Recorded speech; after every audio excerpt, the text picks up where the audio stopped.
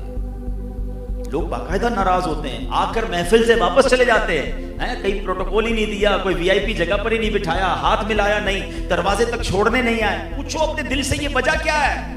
یہ تکبر تو نہیں؟ خاص طور پہ اچھا یہ صرف علماء کا پرابلم نہیں ہے، ناتخوانوں کا پرابلم نہیں ہے، آپ بھی اپنے سسرال جاتے ہیں، ادھر آپ وی آئی پی ہوتے ہیں داماد صاحب، اور ادھر تو سسرال والوں کا حال کیا ہوا ہوتا ہے۔ نہ کیا کرو ایسا، ہاں وہ دل سے نہیں کھڑے ہوتے، وہ ٹینشن میں ہی ہوتے ہیں۔ وہ کیسا بندہ ہے جو اپنے سسرال والوں کو ٹینشن میں ڈالتا ہے؟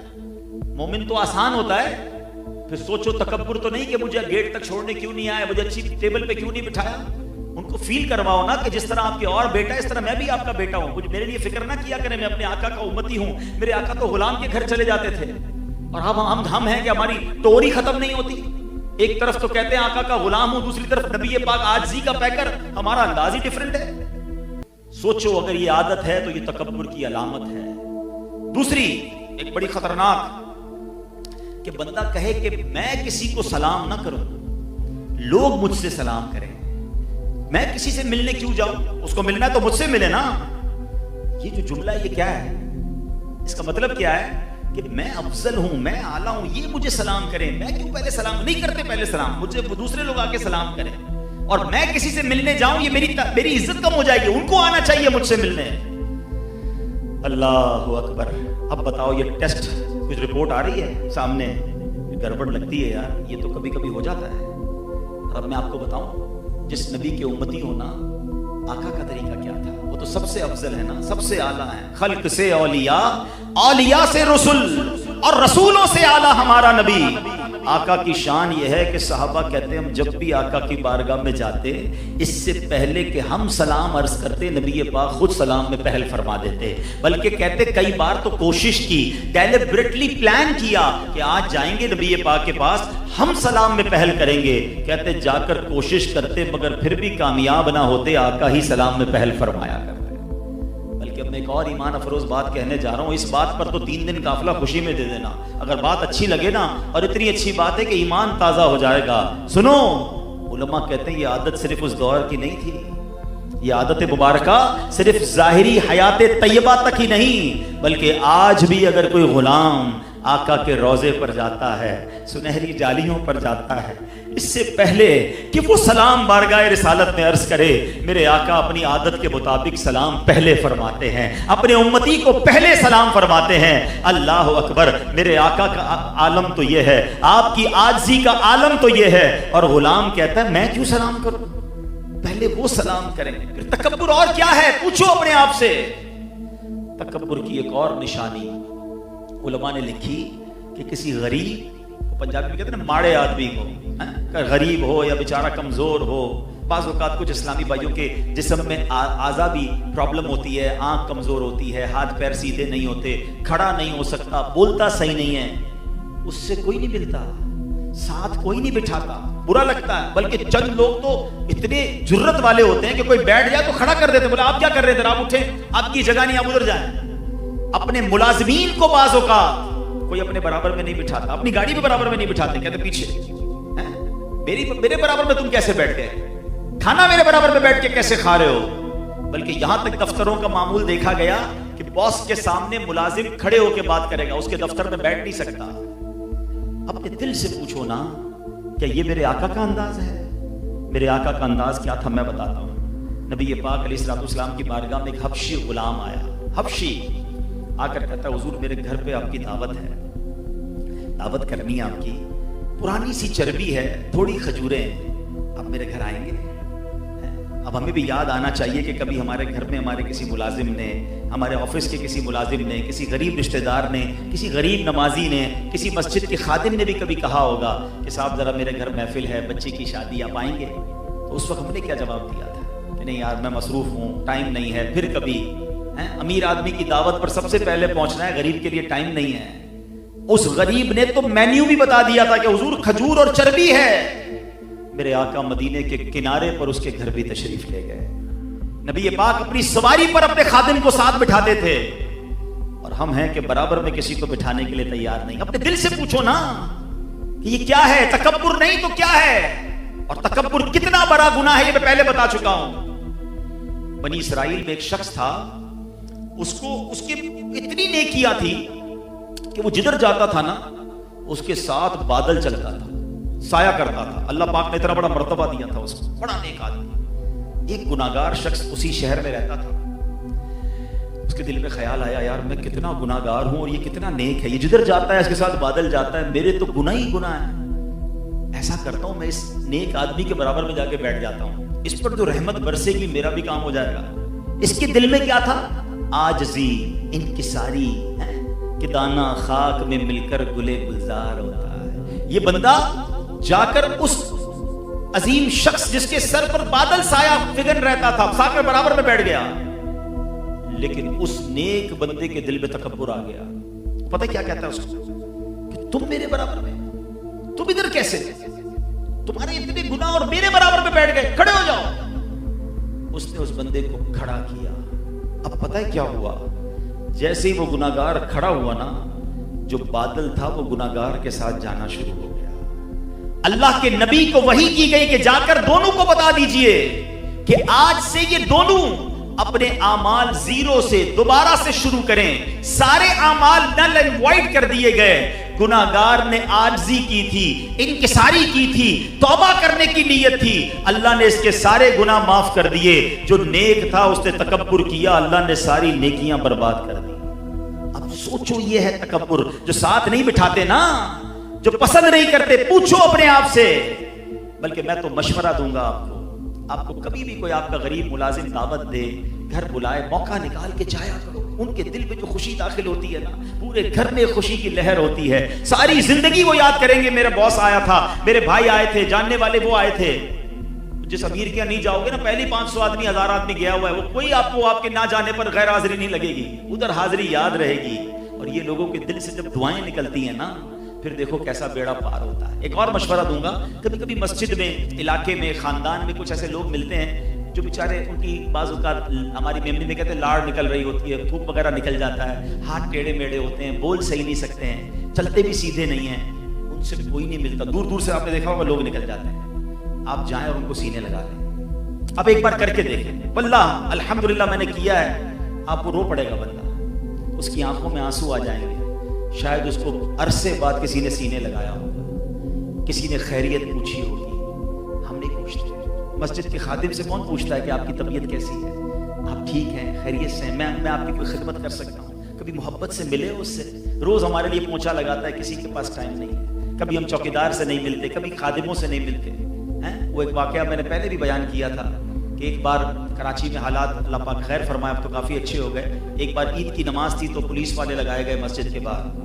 جب عید کی نماز ختم ہوئی تو پولیس والے نے انٹرویو دیا کہ آج میری بچی بیمار تھی گھر پہ, اس کی طبیعت بہت خراب تھی, مگر آج عید کے دن ڈیوٹی لگا دی گئی میری, میں مسجد میں باہر کھڑا ہوں. 500 آدمی نماز کے لیے اندر گئے, عید پڑھی, سب نے ایک دوسرے کو مبارکباد دی, کسی ایک نے بھی مجھے عید مبارک نہیں کہا. وہ یہ کہہ کر رو پڑا, کہتا میں مسلمان نہیں, میں ان کی خدمت کے لیے کھڑا ہوا ہوں, مجھے کوئی نہیں پوچھتا. یہ نہ کیا کرو. ہم تو ہاتھ بھی اسی سے ملاتے ہیں جس کو جانتے ہیں, سلام بھی اسی کو کرتے ہیں جس کو پہچانتے ہیں. غریب آدمی سے کون ملتا ہے؟ ارے ان کی دعائیں لو. یہ ہر بار پیسے سے ہی مدد نہیں کی جاتی. تھوڑے محبت کے 2 بول, پیار, حوصلہ, ہمت, وہ زندگی بھر یاد رکھتا ہے. اپنے دل سے تکبر کو ختم کریں پیارے اسلامی بھائی. مارے جائیں گے, برباد ہو جائیں گے, زندگی ختم ہو جائے گی اگر یہ تکبر دل میں لے کر چلے گئے. آج میں بھی نیت کروں اور آپ بھی نیت کریں. اللہ مجھے اور آپ کو نبی پاک کی عاجزی کا صدقہ عطا فرمائے.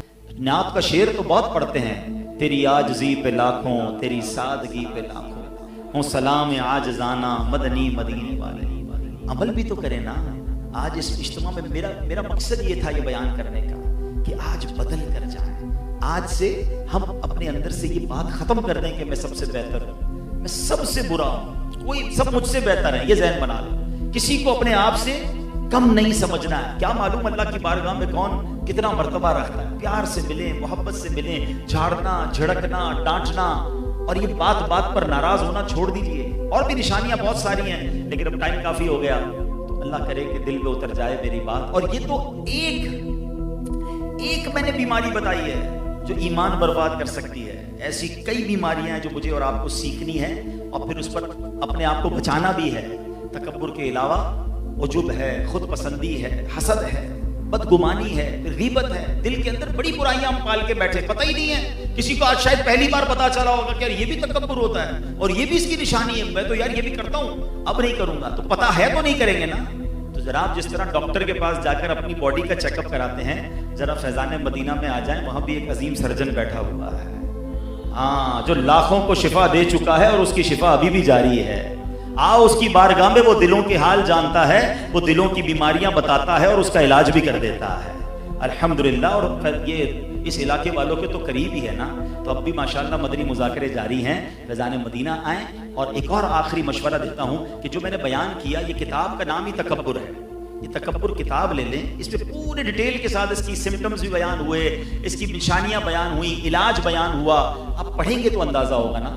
اور اس کے ساتھ پھر ریاکاری, اس کی بھی الگ کتاب ہے, حسد اس کی الگ کتاب ہے, بدگمانی اس کی الگ کتاب. کمال کر دیا دعوت اسلامی والوں نے, چھوٹی چھوٹی کتابیں لکھ دی ہیں. ایک پوری کتاب پڑھ لو تو پورا مرض سمجھ آ جاتا ہے, اسی مرض کا نشانیاں بھی ہیں, علاج بھی لکھا ہوا ہے. تو اللہ کرے کہ ہم اس پر عمل کرنے والے بنیں. آخر میں علاج بتا دیتا ہوں, 2 علاج ہے. ویسے تو ہر باطنی بیماری کا علاج ہے, وہ سب میں کام آئے گا. یہ وہ والی دوائی ہے جو سب جگہ کام آتی ہے, ڈاکٹر ایک دوائی تو دیتا ہی دیتا ہے. یہ کمپلسری والی دوائی ہے, اور یہ ہے دعا. الدعاء مخ العبادہ, دعا عبادت کا مغز ہے. آپ دعا کرتے رہا کرو, یا اللہ میرے دل کو تکبر سے پاک کر دے, اے اللہ مجھے عاجزی کا پیکر بنا دے, میرے دل کو ساری بیماریوں سے بچا لے, جسمانی بیماریوں سے بھی بچا لے, باطنی بیماریوں سے بھی بچا لے. وہ کریم ہے, جب آپ دعا کریں گے کرم فرمائے گا. پہلا علاج تو یہ ہے. دوسرا علاج یہ ہے کہ آپ سلام کو عام کریں. جس کو جانے جس کو نہ جانے, آگے بڑھ کے خود سلام کریں. ہاں, خود پہل کریں, السلام علیکم ورحمۃ اللہ. کبھی کبھی موقع ملے تو سینے لگا لیں. اور جیسے میں نے کہا نا, غریب مسکین اس طرح کا کوئی بندہ نظر آئے, اس کو زیادہ توجہ سے ملے.